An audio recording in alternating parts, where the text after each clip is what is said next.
Hello, good evening, नमस्कार। मैं Divyanshi Srivastava, general secretary काव्य वर्षा, आप सभी का स्वागत करती हूँ इस लाइव सेशन में।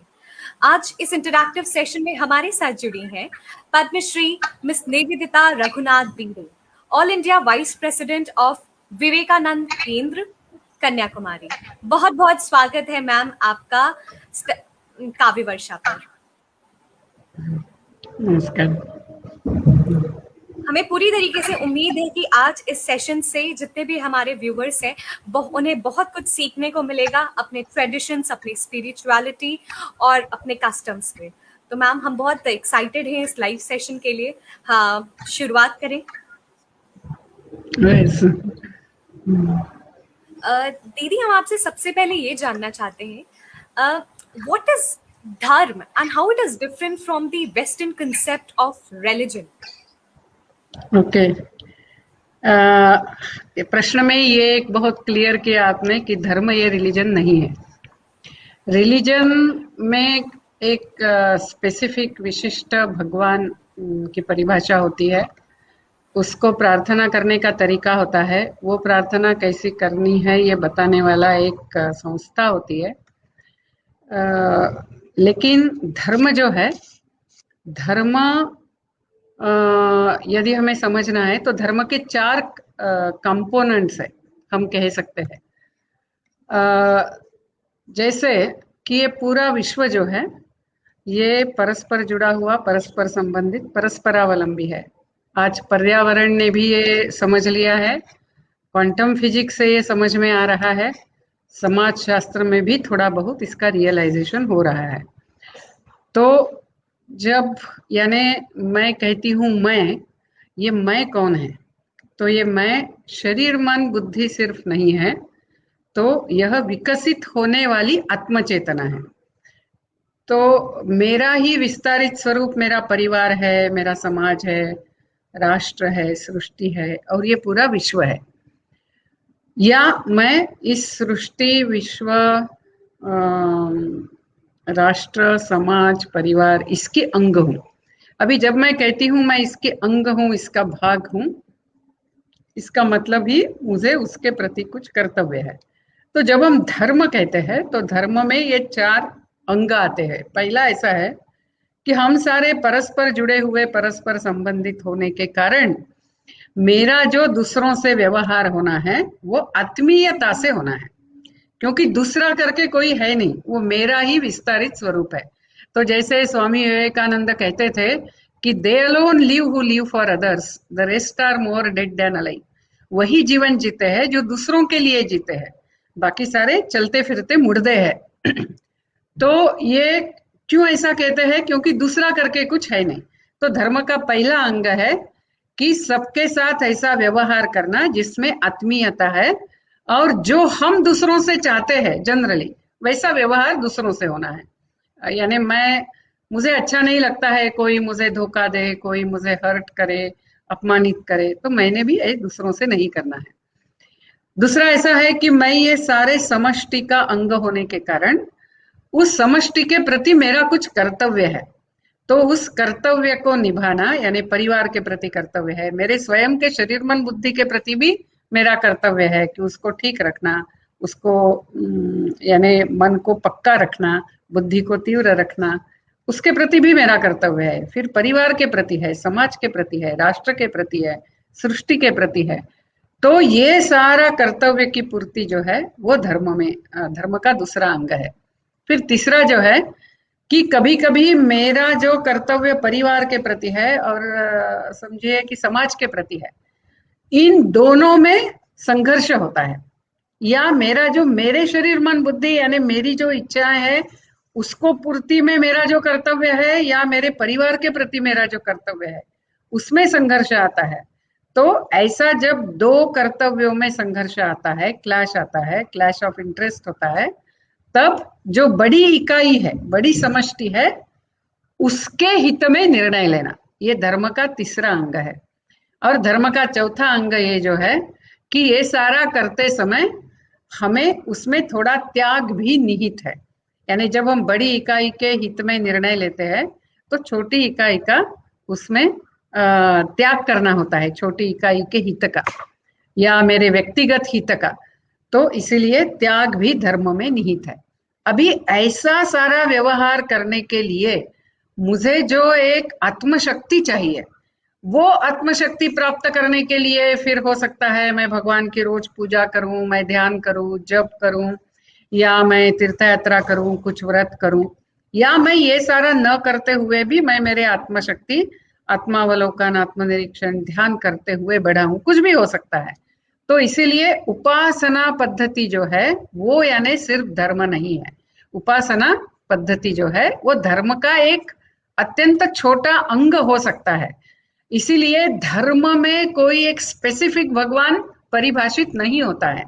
लेकिन ऐसा भी हो सकता है कि मेरा भगवान के ऊपर विश्वास नहीं, लेकिन फिर भी मैं इन सारे समष्टि का अंग होने के नाते उसके प्रति जो कर्तव्य है, या मैंने सबके साथ जो आत्मीयता से व्यवहार करना है, या जो मेरे जीवन में इतना त्याग तो होना ही है कि मेरे कारण दूसरों को तकलीफ ना हो, तो ये सारा जो है ये सारा धर्म में निहित है। इसीलिए हम कह सकते हैं कि आत्मीयता पर आधारित सबके साथ जो एक कर्तव्य बुद्धि से और यानी आत्म विकास के हेतु जो व्यवहार किया जाता है वो धर्म है।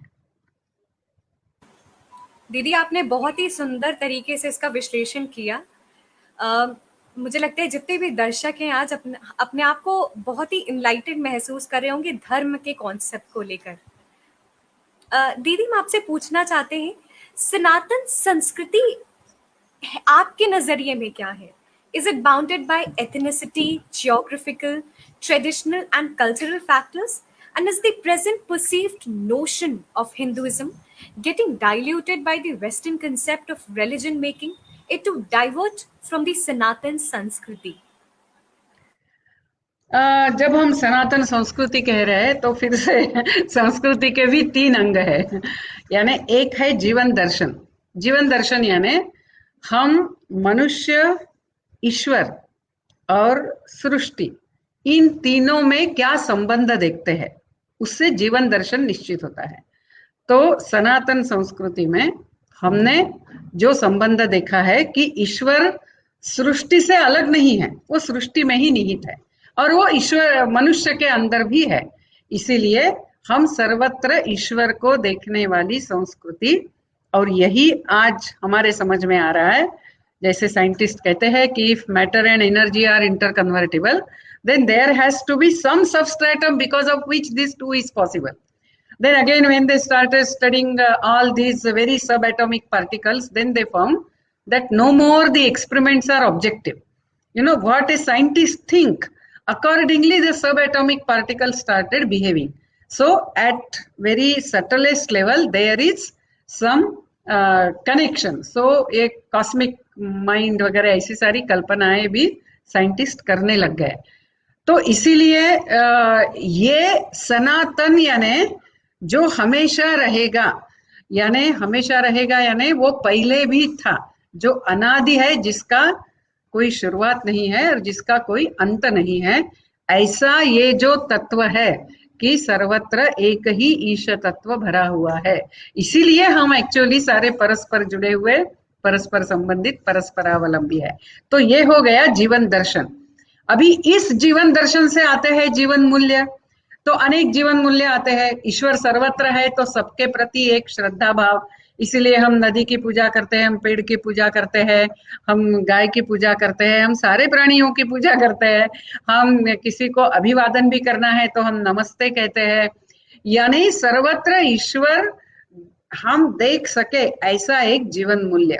और इसीलिए हम इस सनातन संस्कृति में कभी ऐसा कहा नहीं गया है, किसी को ऐसा सिखाया नहीं जाता है कि यही भगवान सच्चा है और ये झूठ है, यानी this is the only true god and the others are false god और अदर्स आर डेविल्स, क्योंकि ऐसा है ही नहीं। भगवान ही सारे रूपों से, नामों से प्रकटित होता है।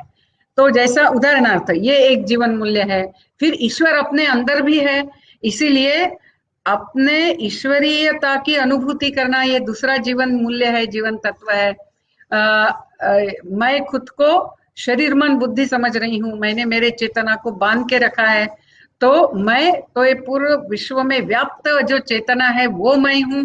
तो ऐसा जो डीलिमिटिंग ऑफ अवर कॉन्शियसनेस, जिसको हम मोक्ष कहे या मुक्ति कहे, तो वो प्राप्त करना, वो भी एक जीवन मूल्य है। फिर उसमें कर्म आता है, पुनर्जन्म आता है, त्याग आता है, 4 पुरुषार्थ आते हैं, ये सारे जीवन मूल्यों में आते हैं। फिर उससे उसके बाद आता है जीवन व्यवस्था। अभी इन मूल्यों को जीवन में आत्मसात करने के लिए कुछ अनेक कल्चरल फॉर्म्स होते हैं, प्रैक्टिसेस होते हैं, रिचुअल्स होते हैं, पूजा पद्धति होती है, उत्सव होते हैं, या कोई नॉर्म्स होते हैं। जैसे मैंने जैसे बताया नमस्कार करना, ये भी एक कल्चरल नॉर्म है, कल्चरल फॉर्म है। तो ये सारा जो है वो जीवन व्यवस्था में आता है। तो अपने सनातन संस्कृति का ये इतना सुंदर है कि हमारा जीवन दर्शन और जीवन मूल्य ये पूरे भारत भर में एक है, लेकिन ये जो जीवन व्यवस्था है, यानी सारे कल्चरल फॉर्म्स, रिचुअल्स, प्रैक्टिसेस वगैरह जो है वो उस स्थान के अनुसार है। इसमें पूरा उस स्थान का जो आवश्यकता है, स्वभाव है, परंपरा है, इसीलिए अपनी संस्कृति एक भी है और विविध भी है। तो यह जो डायनामिक्स है, जिसको स्वामी विवेकानंद ने श्रुति स्मृति ऐसे 2 इसमें बताया था, जिसको मैंने ये 3 अंग में बताया है कि जो शाश्वत है वो जीवन दर्शन है, जीवन मूल्य है, और उसको जीवन में आत्मसात करने के लिए जो अनेक व्यवस्थाएं हैं, अनेक प्रैक्टिसेस है, अनेक पूजा पद्धतियां या रिचुअल्स, कल्चरल फॉर्म्स है, तो ये सारा लोकली हर कम्युनिटी के अनुसार हो सकता है, लोकेलिटी के अनुसार हो सकता है। और इसीलिए ये भारत में देखने के लिए हम बड़े विविध है, और फिर भी कुछ तो भी ऐसा एक है कि जो एक है। इसीलिए एक वो विंसेंट स्मिथ थे, वो कहते हैं वो कोई भारत के बहुत चाहते नहीं थे, यानी he was not an admirer of India, but still he says that India has got a deeper cultural unity which defies the understanding. And बहुत सारे देशों को तो ये समझ में ही नहीं आएगा। तो ऐसा ये सनातन तत्व, सनातन जीवन दर्शन, इसको लेते हुए काल के अनुसार भी हम बदल सके, स्थान के अनुसार भी विविध हो, ऐसी जीवन व्यवस्था है। इन दोनों का मिलाप करते हुए ये सनातन संस्कृति है। और ये सनातन संस्कृति, या जैसा अभी हमने पहले देखा धर्म या हिंदू धर्म, ये तीनों वैसे देखा जाए तो समानार्थी शब्द है। इसका स्वामी विवेकानंद एक बहुत अच्छा ये बताते हैं। वो कहते हैं कि ये धर्म जो है वो मानव धर्म है। हमारे ग्रंथों में वगैरह हम एष धर्म सनातनः या सिद्धिम विन्दति मानवः वगैरह ऐसे ही कहते हैं, यानी ये पूरे मानव जाति ने ही जिसका अनुसरण करना है, ऐसा ये धर्म है, ऐसा ये जीवन दर्शन है, ऐसे ये जीवन मूल्य है। लेकिन पद्धतियां अलग अलग हो सकती है। तो हिंदू समाज ने, स्वामी जी जो कहते हैं कि हिंदू समाज ने इस तथ्य को इतना अच्छा समझा, इस धर्म को इतना अच्छा समझा और जीवन में लाया, जिसके कारण हिंदू समाज का नाम इस धर्म को आ गया। हमने कभी उसको नाम नहीं दिया था। हम तो कभी मानव धर्म, कभी सनातन धर्म, कभी अमृत धर्म, कभी शाश्वत धर्म, ऐसे अलग अलग विशेषण आए, लेकिन हमने ऐसा कोई नाम नहीं दिया था। तो यदि हम आज के कॉन्टेक्स्ट में स्वामी जी जो बता रहे समझने का प्रयास करें, तो जैसे हम जानते हैं कि जेरोक्स कंपनी ने फोटोकॉपीइंग पॉपुलराइज किया, इतना पॉपुलराइज किया। शुरू में जेरोक्स कंपनी की ही मशीन होती थी कि आज भी हम फोटोकॉपीज लेकर आओ बोलने के बजाय हम कहते हैं जेरोक्स कॉपीज लेकर आओ, या दुकान के बोर्ड पे भी बोर्ड पर भी लिखा होता है कि यहाँ जेरोक्सिंग करके मिलेगा। यानी जेरोक्स कंपनी का नाम फोटोकॉपीइंग को आ गया। जबकि मैं किसी को कहूंगी जाओ जेरोक्स कॉपीज लेकर आओ, और वो जाके शायद सोनी के मशीन पे लेकर आएगी, वो जेरोक्स मशीन अभी नहीं भी होगी, लेकिन जेरोक्स कंपनी ने ये पॉपुलराइज करने के कारण उसका नाम ऐसा हो गया। या जैसा हम जानते हैं पहले गोदरेज कंपनी ने कपबोर्ड्स पॉपुलराइज किए, इसीलिए आज किसी भी आयरन कपबोर्ड को हम गोदरेज कपबोर्ड कहते हैं, किसी भी टूथपेस्ट को कोलगेट कहते हैं। ऐसा जो शुरू जिसने प्रथम पॉपुलराइज किया, तो उसी के अनुसार ये हिंदू नाम आया है। लेकिन धर्म, संस्कृति, सनातन धर्म, हिंदू धर्म, ये सारे समानार्थी शब्द उस कॉन्टेक्स्ट में है। दीदी, क्या हम आपसे पूछना चाहते हैं, can spirituality be propagated without the theologies of religion? Of course, because spirituality and theology are totally different things. Theology is based on dogmas, whereas spirituality is not based on dogmas. It is experiential. Means you have to experience it. You just don't believe because something is told. That is one thing. Only one word which I may put some rider to it. That is, you ask whether spirituality can be propagated. Theology can be propagated, but spirituality is always transmitted. It is always radiated. It cannot be propagated. That is, you have to live it. You have to experience it. And when you experience, you know, your words carry that, वो शब्दों का तपस सामर्थ्य होता है ना, they carry their own weight. Or your personality itself forces others to look within, means influences others to look within and grow spiritually. दीदी, आपने विवेकानंद केंद्र एक बहुत ही छोटी उम्र में ज्वाइन किया, and you worked under the guidance of Sri Eknath Ji Ranade. We would like to know more about your association with Vivekanand Kendra and Eknath Ji Ranade. Okay. When I was in class 11, actually when I was in class 9, since then I wanted to do something for the country, for the people, for our dharma. And I happened to read about Vivekananda Kendra when I was in class 11. In those days, class 11 was the matriculation. And after that, 3 years degree was there. So it was a news item that in Vivekananda Kendra Kanyakumari, the young men and women who want to work for the country, they are given training, and whatever their needs are taken care of, and they are posted different parts of the country to do service. Then I thought, oh, this is the right place for me. And I told my parents. My father knew about it, so he said, no, one has to be minimum graduate to go there. So I told, all right. And then when I completed, means I wrote my last paper of BSc, final year, I came home and wrote a letter, a postcard to Kanyakumari address saying, you consider me that I have passed, I have written the exam, and now you tell me how I have to join.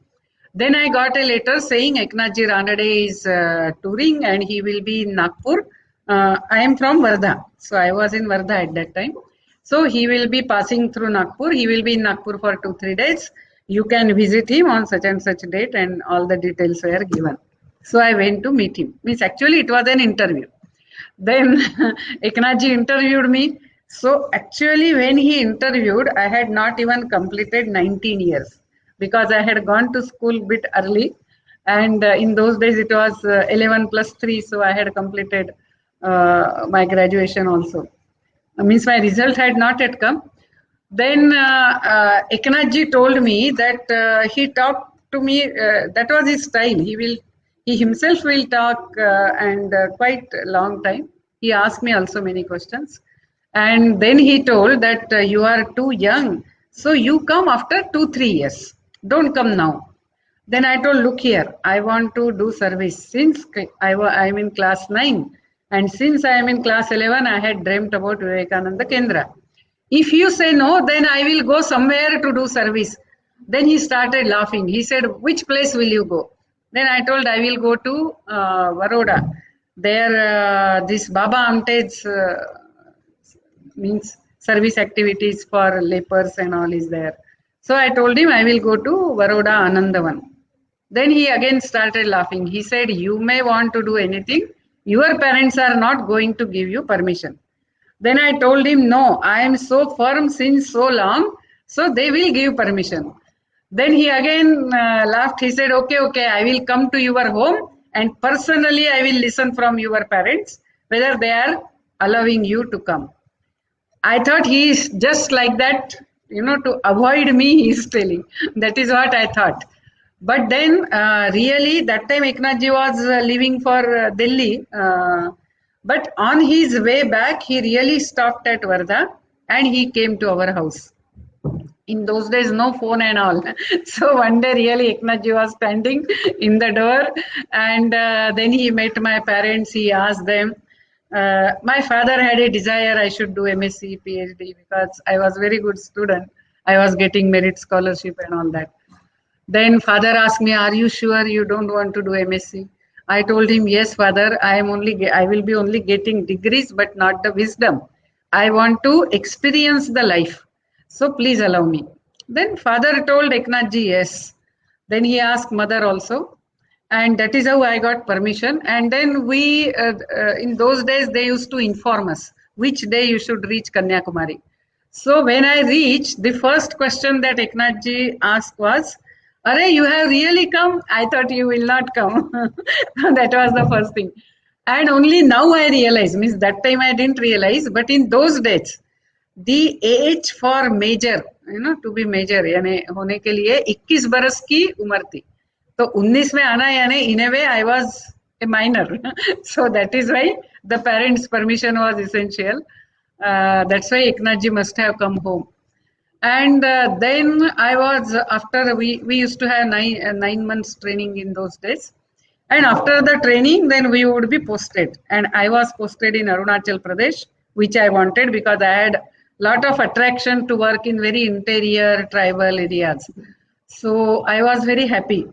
But we were told to wait for some 2 months because one camp was there for women, yoga camp. And after that, we will go to our place. Unfortunately, I developed a very severe kidney complication. And Eknathji told, "Nothing doing, their doctors are not available. You will be posted in Kanyakumari." So I felt very unhappy. But now, as I look back again, I realize that because of that, I got lot of opportunities to interact with Eknathji. Because Kanyakumari is the headquarters of Vivekananda Kendra. And later in 1980 also, when Eknathji had fallen sick due to brain hemorrhage, then when he was again recovering back, which he recovered fully, and he even started touring and all. But in that period also, Eknathji was in Kanyakumari. तो मुझे बहुत उनके साथ गप्पे लगाने की, interaction करने की, मेरा तो एक दायित्व ही था कि रोज दोपहर का और शाम का खाना उनके कमरे में लेकर जाना, उनको खाना सर्व करना, फिर उनका जो वहाँ टाइपिस्ट होता था, कभी वो भी हमारे साथ बैठ के गप्पे लगाता था, कभी मैं लगाती थी, बाकी लोग भी मिलने के लिए आते थे. तो मेरा ये एक बहुत बड़ा भाग्य रहा. यानी I could serve him also. At the same time, I could see what great personality he was. Didi, it was truly your dedication from such a tender age that you are serving the nation to its best, being Vice President of Vivekananda Kendra.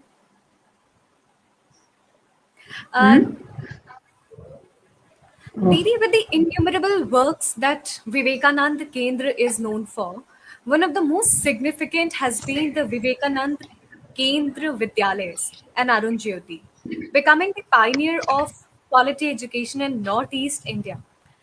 Didi, we would like to know more how they started, how they are flourishing, and how they are doing up so well, providing quality education. See, in those days, when Vivekananda Rock Memorial was built, that time the governor, Lieutenant Governor in those days it was called, for Arunachal Pradesh was K.A.A. Raja. And he's from Rajapalayam in Tamil Nadu. So when he had come home once, he came to see Vivekananda Rock Memorial, which incidentally has completed 50 years this year, Vivekananda Rock Memorial. So when he saw that grand memorial in those days, perhaps that is the first such grand monument which the country together has built, of course under the leadership of Eknathji Ranade. So when he saw that memorial, he came to know that this is only the first phase. And Eknath Ji has started a second phase of memorial of Swami Vivekananda, and that is a living memorial. That is the memorial of Swami Vivekananda in the hearts and lives of young men and women. And he wants to take up the service activities in far-flung areas of our country. So K. Raja went and met Eknath Ji, and Eknath Ji was also very happy, because when Eknath Ji was working in Rashtriya Swayamsevak Sangha, that time he had visited those areas and he had seen how much there is a need to go and start work there. So when Raja said that Kendra should come and start the work there, then Eknath Ji very happily agreed. He said, for government schools we don't get teachers, so will you get some teachers? So first some 75 teachers Eknath Ji interviewed all over the country, and young men were selected and they went. Then the first batch training, when it was over in 1974, so they were also posted in Arunachal Pradesh. And Eknath Ji's idea was that any service we want to do to the people in any part of the country, first we have to understand our people and we should accept them as our own. Only then we can really serve them. It's not that something like, we are civilized and you are uncivilized. It's not like that. Everywhere we have very deeper values, and we have to first learn to appreciate that. So he wanted even Kendra Karyakartas to work as teachers first, understand the society, the people, our traditions there, and then only the schools will start. So that is how 74, 75 they were posted. And in 1977, first 7 schools were opened in different parts. And hats off to all the Kendra Karyakartas who worked in those days, because that time communications were not there. Even if, suppose for example, any teacher's father or mother is sick or perhaps passed away, the message, to send a message to that school for that teacher was a very big work. Means a trunk call will be booked at our Dibrugarh office, which was the administrative office for all these schools. Then from Dibrugarh, it will go to the nearest army station. Then army will be informed there.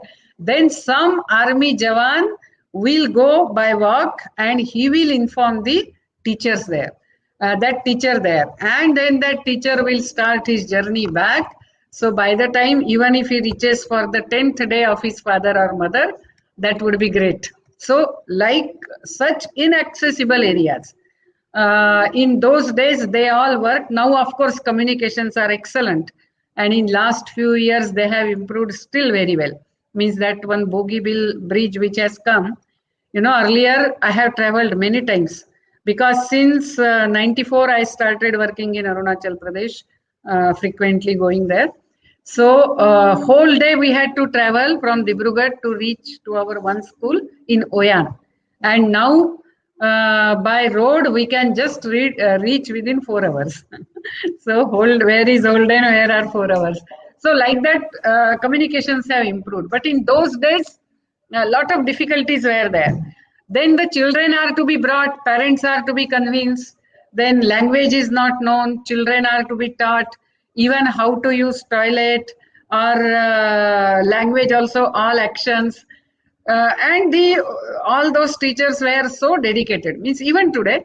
So because of them, slowly the schools came up so well. Today we have more than 40 schools, 40, and in very interior areas. Some are on the Myanmar border, some are on the Nepal border, Tibet border, and China border, like that. So these schools, now those children who came out of the schools, our alumni, VKV alumni, it's very active in Arunachal Pradesh today. And they are different officers or teachers or in all the fields they are. And in Arunachal, they talk like that if some officer is doing very good work, means he must be a student of VKV. That's how they talk. So it is the work of all the teachers, Karyakartas together, that today in Arunachal Pradesh, means just to give you one example, when our All India Adhikari Baitak this year recently was there in Itanagar, Chief Minister himself came, though there was a festival in his area, means the Losar festival. Even then he did not go to his hometown for festival, but he was here and he welcomed all of us, saying Kendra has done so much work and now all Kendra Karyakartas from all over the country have come. So I feel very happy to come and personally welcome you. So he came like that and welcomed and then left. And concluding, when everything was over, the deputy CM came. So that is how the people, whatever may be their religion, they respect Vivekananda Kendra. Arun Jyoti was our multi-purpose service project that we took up in 5 forums like अनौपचारिक शिक्षा मंच, फिर महिला मंच, युवा मंच, संस्कृति मंच एंड स्वास्थ्य सेवा मंच. तो ये 5 मंचों के माध्यम से हमने सारे जगह पे काम शुरू किया. और एक तीसरा भी जो महत्व का काम केंद्र ने वहां किया वह है विवेकानंद केंद्र इंस्टीट्यूट ऑफ कल्चर के माध्यम से. यानी ये पूरे उत्तर पूर्वांचल में इतनी विविधता है, पूरे भारत में ही है, लेकिन उत्तर पूर्वांचल में वो विजिबल है, यानी वो दिखती है. जैसे आप 20-20 माइल में कपड़ों का डिजाइन बदलेगा, तरीका भी बदलेगा, भगवान का नाम बदलेगा, उत्सव का नाम बदलेगा, भाषा बदलेगी, इतनी विविधता है. और ये विविधता होने के बावजूद भी हमारा जीवन की तरफ देखने का दृष्टिकोण, या जैसा पहले हमने देखा जीवन दर्शन, जीवन तत्व एक है, लेकिन दुर्दैव से इसका इंटरप्रिटेशन कि हम सारे अलग अलग है और एक अलगाववाद को बढ़ावा देने के प्रयास हो रहे थे. तो हम अलग अलग नहीं हैं, तो हम एक ही तत्व के सुंदर विविध आविष्कार है. ये जो बात है, ये लेते हुए अलग अलग कम्युनिटीज में हमने काम किया और उसके कारण सारा जो कम्युनिटीज में जो हार्मनी आनी है वो भी एक बढ़ावा देने का विवेकानंद केंद्र ने एक बहुत मौलिक कार्य वहां किया है. दीदी बस मैं 2 छोटी सी बातें मेंशन करना चाहती हूँ. जैसे आपने कहा कि विवेकानंद केंद्र विद्यालय के जो भी स्टूडेंट्स हैं, एलुमनाई काफी एक्टिव है अरुणाचल प्रदेश में. जो काव्य वर्षा का फाउंडर है मिस्टर विशाल दत्ता, वो भी विवेकानंद केंद्र विद्यालय के ही एलुमनाई हैं. और आपने मेंशन किया कि अभी हमने विवेकानंद रॉक मेमोरियल के 50 इयर्स कंप्लीट किए. तो काव्य वर्षा का एक छोटा सा इनिशिएटिव था उस ओकेजन पे, विवेकानंद केंद्र विद्यालय के विवेकानंद रॉक मेमोरियल के 50 इयर्स कंप्लीशन पे हमने एक स्पीच कॉम्पिटिशन ऑर्गेनाइज किया था, जिसका टॉपिक था Swami Vivekananda idea of religious tolerance and how much it is applicable in today's global concept. और उस स्पीच कंपटीशन के माध्यम से हमने पद्मश्री हरकाला हजब्बा जी के इनिशिएटिव, एक स्कूल वो बनाना चाहते हैं, उसको हमने सपोर्ट किया था, जिसे वर्ल्ड ह्यूमैनिटी कमीशन ने भी रिकॉग्नाइज किया. अरे वाह, वंडरफुल, अभिनंदन, बहुत अच्छा लगा ये सुनकर. और विशाल दत्ता कौन से विद्यालय में थे? Vishal Datta was in Arunachal Pradesh. I exactly do not remember his district. Okay, it's fine. Because we are a group of student representative from all over the country, so we know people from state. Yeah. Okay. दीदी आगे बढ़ते और आपसे पूछते हैं, Swami Vivekananda ji has been the representative of India in true sense to the world.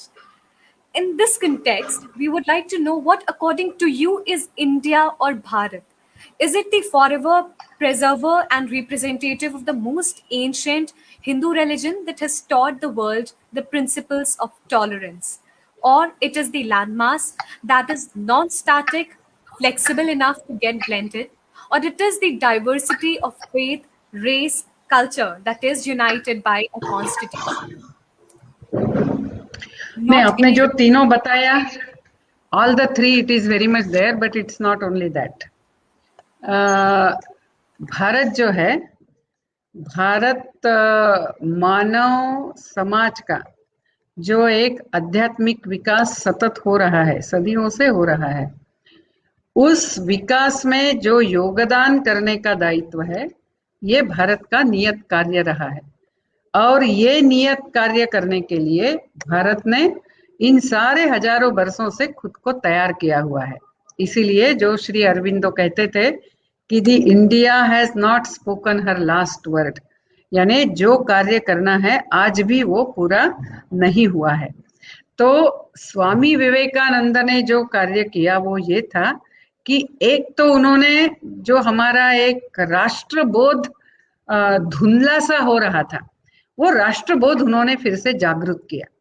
और उन्होंने राष्ट्रबोध जागृत किया। दूसरा उन्होंने जो किया कि उन्होंने बताया कि जैसे शरीर में अलग अलग अवयव होते हैं और हर एक अवयव का एक एक प्रयोजन होता है, वैसे ही पूरे मानव समाज के लिए, मानव विकास के लिए हर एक संस्कृति का, हर एक राष्ट्र का कुछ योगदान है।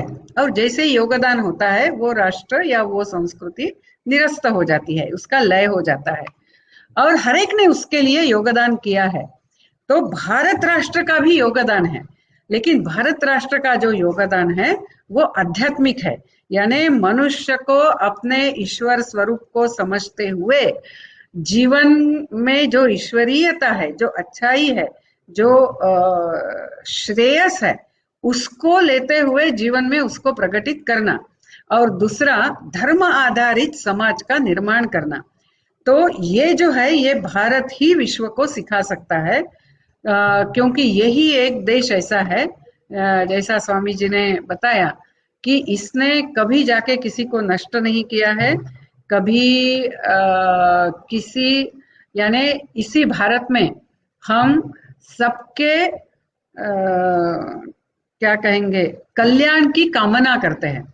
You will see only in India since Vedic time, या time immemorial, we have been praying Sarve Bhavantu Sukhinah, या Loka Samasta Sukhino Bhavantu.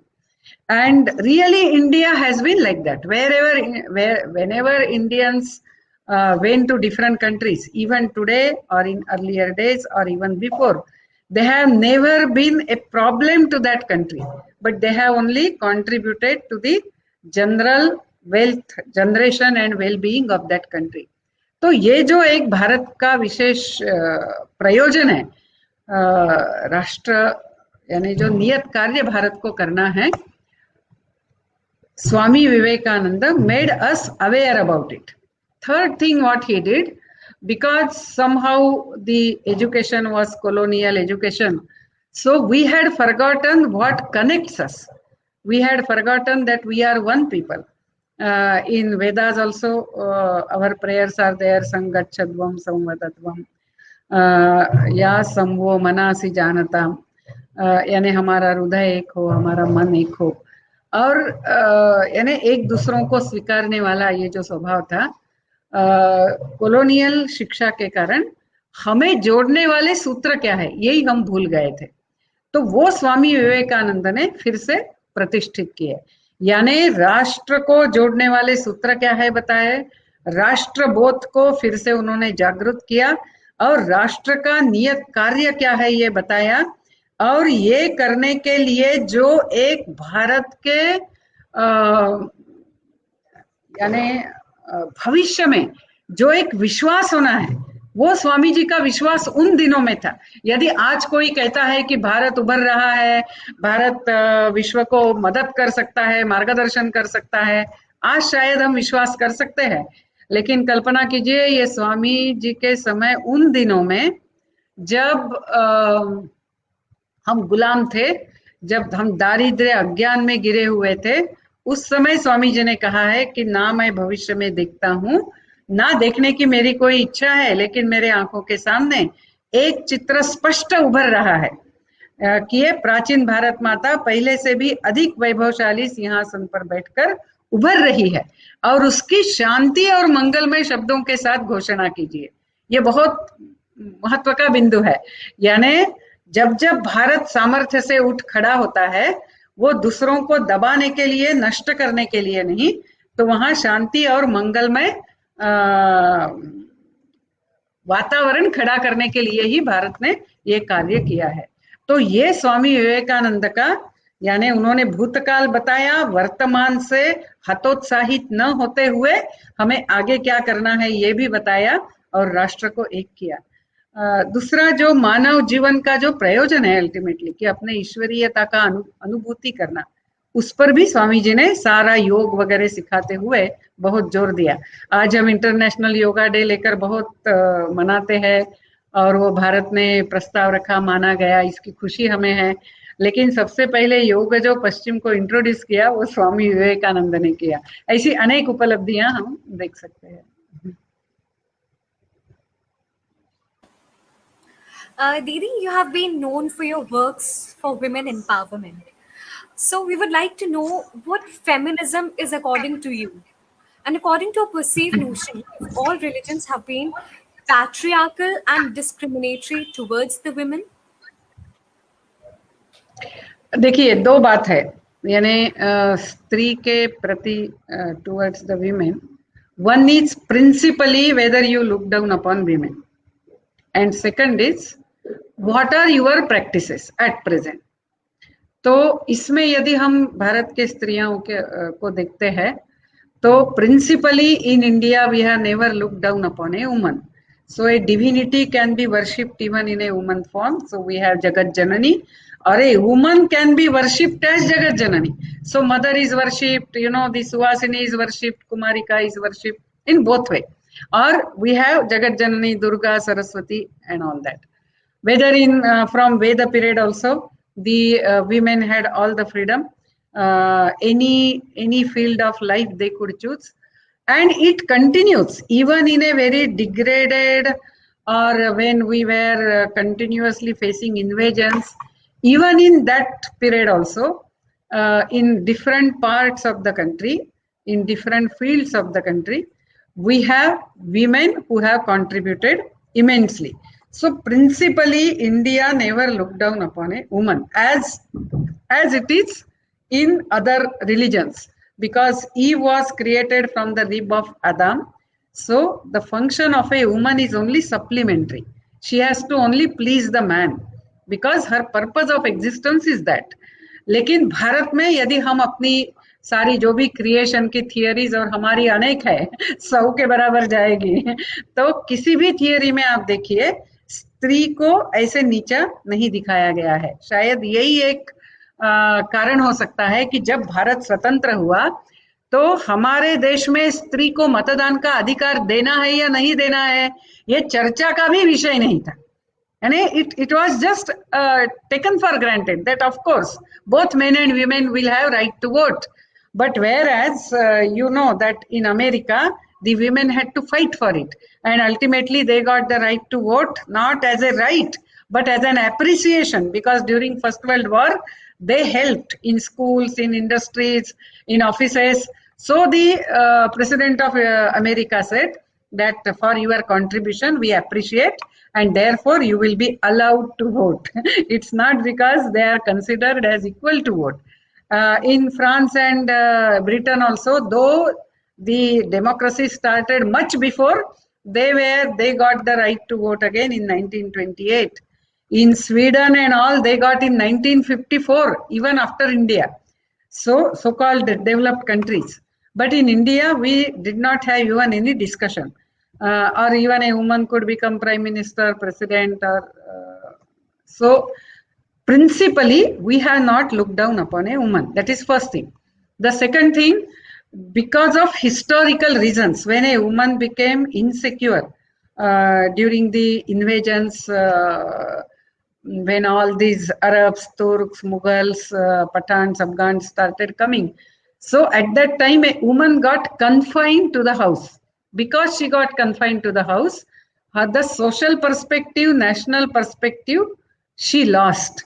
So though she maintained the culture and she gave good sanskaras to the children, somewhere my family is also to contribute to the society, to the nation.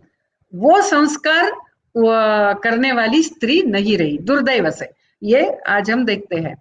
तो यानी her view got constricted, restricted.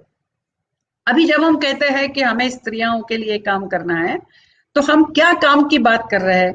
तो हम कह रहे, यानी जो अपना कहना है वो ऐसा है कि चाहे स्त्री हो या पुरुष, हाँ, दोनों को जैसा मैंने पहले धर्म का एक अंग बताया कि दोनों को परिवार, समाज, राष्ट्र और सृष्टि, इसके कल्याण के लिए इसके लिए योगदान करना है, चाहे स्त्री हो या पुरुष।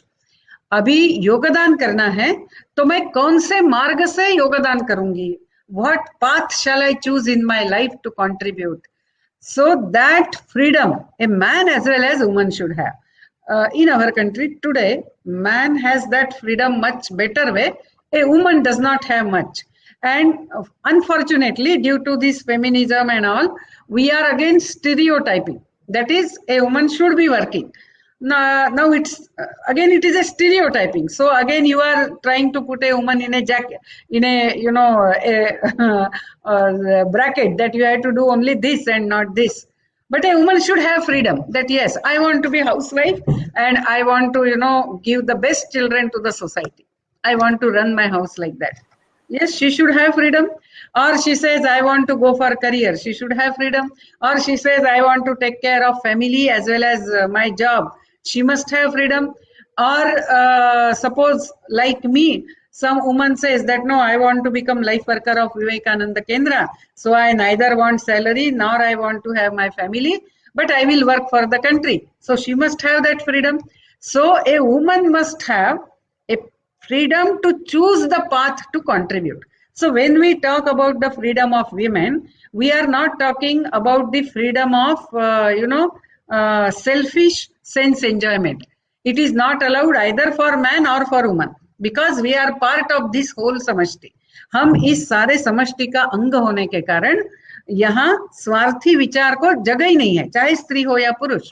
लेकिन मैं कौन सा मार्ग अपनाते हुए योगदान करूंगी, वो स्वातंत्र्य स्त्री को होना है. स्त्री की सहभागिता समाज और राष्ट्र कार्य में बढ़नी है. और जब ये सहभागिता बढ़ती है, तब जो पारिवारिक व्यवस्था है उसमें पुरुषों का भी योगदान होना है. क्योंकि पहले ये दोनों जॉब अलग अलग थे. स्त्री पूरा परिवार देखती थी, पुरुष बाहर का काम देखता था. लेकिन आज यदि स्त्री यह भी काम देखेगी तो पुरुषों ने भी घर में मदद करनी है. क्योंकि ये जो बदलाव है, ये बदलाव झगड़ा संघर्ष करने से आता नहीं है. जैसे मैं यदि झगड़ा करूं कि मैं विवेकानंद केंद्र की उपाध्यक्ष हूं और मैं संघर्ष करूंगी कि लोगों ने मेरा आदर करना है, तो मैं ऐसा बोलूंगी तो शायद लोग आदर करेंगे भी, या मैं जिस राइट्स की बात कर रही हूं शायद मुझे वो मिलेंगे, लेकिन मैं सबके मन से तो उतर जाऊंगी. तो इसी प्रकार it's fighting for rights, we only lose our respect. हमारे यहाँ कल्पना ऐसी थी कि पति धर्म जो है उसमें पत्नी के अधिकारों की बात हो जाती है. Means the rights of the women get taken care of if a man is taught to take care of his dharma. और वो जोड़ने वाला मार्ग है, वो थोड़ा दूर का है लेकिन जोड़ने वाला है. तोड़ने वाला मार्ग ऐसा है कि हर कोई अपने अधिकार की बात कीजिए तो धीरे धीरे परिवार टूटते हैं. आज जो पश्चिम में हुआ है विमेन लिबरेशन मूवमेंट के कारण, वो हम देखते हैं. तो इसीलिए थोड़ा लंबा मार्ग होगा, थोड़ा समय लगेगा. और भारत विविध होने के कारण ग्रामीण स्त्रियों की समस्या अलग है, वनवासी स्त्रियों की समस्या अलग है, पढ़ी लिखी स्त्रियों की समस्या अलग है. सो समस्या अलग अलग है. सब एक ही जगह एक ही प्रकार का नियम लगाते हुए हम स्त्री जीवन को जो एक सहभागिता में लाना है वो नहीं ला सकते हैं. तो ये अलग अलग अप्रोच रखते हुए हमने करना है. दूसरा इसमें ऐसा है कि पुरुषों ने आके बताने की जरूरत नहीं है कि स्त्री ने क्या करना है. स्वामी विवेकानंद को एक बार कुछ लोगों ने जाके पूछा कि आपको क्या लगता है, विधवाओं ने विवाह पुनर्विवाह करना चाहिए या नहीं?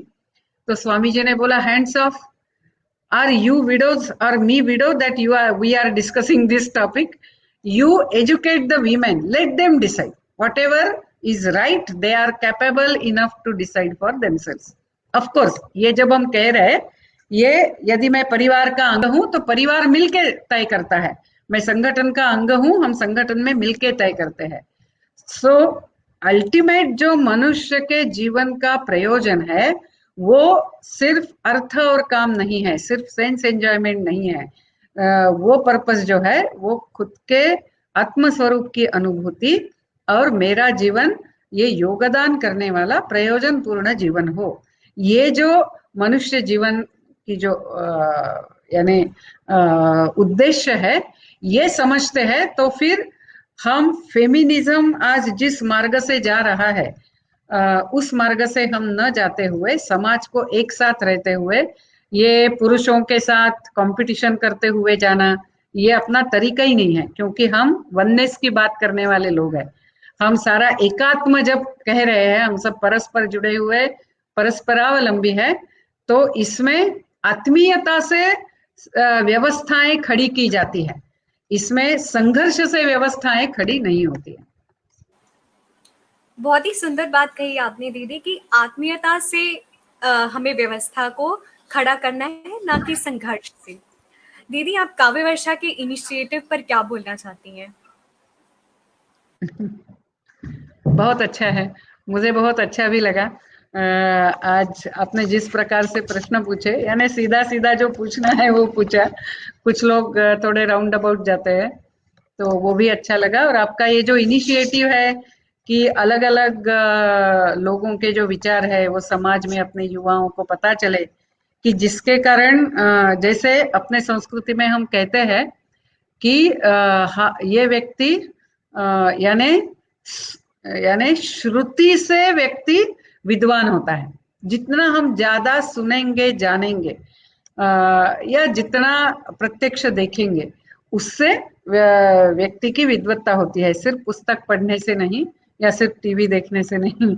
तो इसीलिए अलग अलग क्षेत्र में काम किए हुए लोगों को आप लाकर ये जो इंटरेक्शन करते हैं युवाओं के लिए, ये बहुत ही आवश्यक है, क्योंकि हमें सकारात्मक बातों को लेकर ही चर्चा करनी चाहिए, जिससे और सकारात्मकता बढ़ती है। और ऐसा काव्य वर्षा का काम चल रहा है, इसलिए आप सबको भी मेरी बहुत बहुत शुभेच्छाएं इस काम के लिए।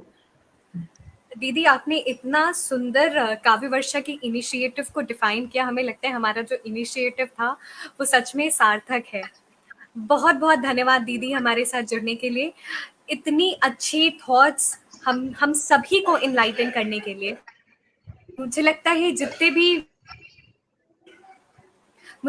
जितने भी व्यूवर्स हमारे इस इंटरैक्टिव सेशन को देखें, अपने आप को बहुत ही इनलाइटेंड महसूस करेंगे और अपने ज़िंदगी में ये सारे थॉट्स को इनकलकेट करके एक समाज कल्याण के पथ पर चलेंगे। बहुत बहुत धन्यवाद दीदी हमारे साथ जुड़ने के लिए। ओके, नमस्ते। आप सभी को भी शुभकामनाएं। नमस्ते। Thank you so much to the audience for joining in this interactive session. We were today joined by Padma Shri Ms. Nivedita Raghunath Bide, All India Vice President of Vivekananda Kendra, Kanyakumari. It was an extremely enlightening session. Thank you to the audience. I hope you all find it extremely useful to your life for building your path for contributing it to the best. Thank you so much.